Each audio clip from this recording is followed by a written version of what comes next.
Hey, brother, welcome to another day that fortitude will be required. We're taking our lessons out of Joshua, and in chapter 6, verse 3, it says, "You shall march around the city, all the men of war, going around the city once. Thus you shall do for 6 days. 7 priests shall bear 7 trumpets of ram's horns before the ark." Now, what is that ark? It's the Ark of the Covenant, and that's our word for the day, the word ark. Now, when we think about the ark, we often think of Noah's Ark, which of course was a huge boat.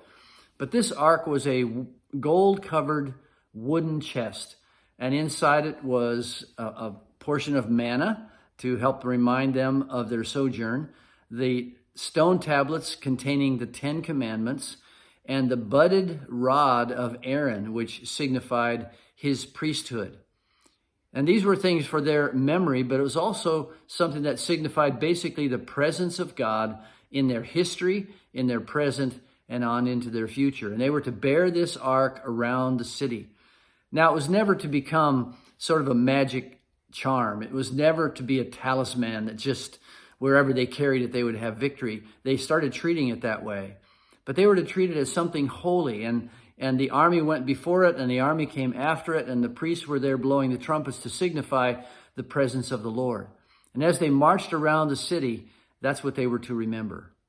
Well, we don't have the Ark of the Covenant with us, but we certainly have the presence of the Lord.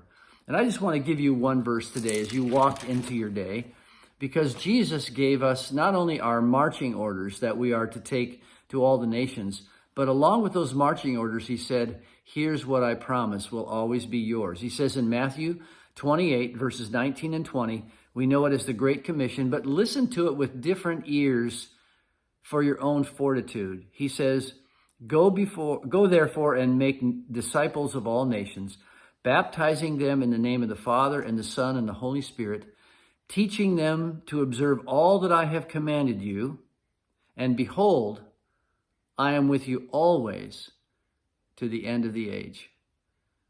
You know, in the Old Testament, the Holy Spirit wasn't always with the people. He came, he anointed, he gifted for seasons. But as believers in Jesus, we believe that the Spirit of God is inside us. And Jesus said, that Spirit is my promise that I will always be with you to the very end of the age. So today, walk into your day with fortitude, knowing that the Spirit of the living God is with you in a very special way. He will guide you, he'll remind you, he'll teach you.